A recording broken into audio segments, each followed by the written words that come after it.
difacê pê bikin û milletê xwe welatê xwe pê bixwe. Nikaşên wekî hilbijartina Serokatiya Herêma Kurdistanê ya ji aliyê parlamentoya ve û sinarodarkirina desthilatiyên Serokatiya Herêma Kurdistanê li Tirkiye û Bakurê Kurdistanê jî ji nêz ve têne şopandin.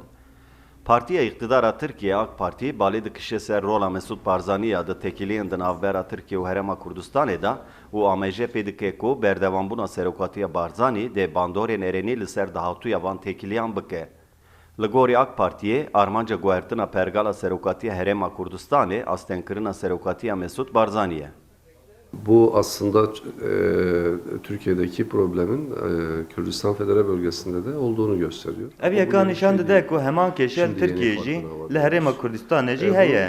Lê belê ev ne tiştekî nû ye. Her wihat bingeha vê keşeyê de jî polîtikayên Îranê yên derbarê Herêma Kurdistanê de hene. Li gorî rêveberiya Hewlêrê heta 2006 ji xwe Silêmanî bajarekî xweser bû. Piştra bi hewlên Mesut Barzanî, Silêmanî hate çareserkirin. Her wiha li ser navê Mesut Barzanî gelê Kurd jî dikare li hev bike. Mînaka vê jî hilbijartina wî ya wek serok e. Lê belê da ku Birêz Barzanî nehilbijartin, opozisyona Herêma Kurdistanê dixwaze pergala hilbijartinê biguherîne.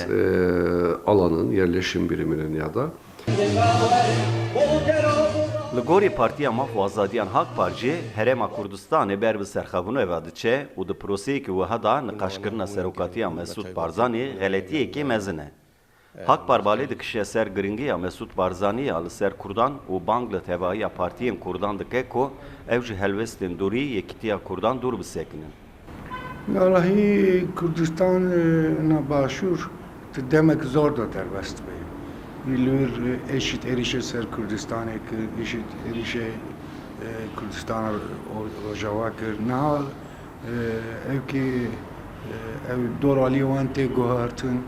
Vê demê li parlamento ser evkên nikaşkirin em rast nabînin ser serokatiyê.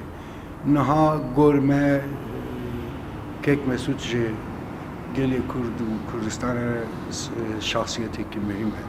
Ji bo wê jî berê çawa tê hilbijartinê bi rêya gel, denk dayîna gel em dîtina me serokatî jî bê hilbijartin. Parlamentoya Kurdistanê roja çarşemê bi mebesta gotûbêjkirina kêşeya Serokatiya Herêma Kurdistanê hewl da ku bicive. Partiya Desthilatdar AK Parti û Partiyekî Kurd Hak Par. Herçend îdeolojiya van her du partiyan ji hev cuda bê jî ji bo dahatuya Herêma Kurdistanê û tekiliyên wê yên bi dinyayê ra di wê fikrê danê ku divê Serokatiya Mesut Barzanî bidome. Kemal Avcı, Rudav, Enxer.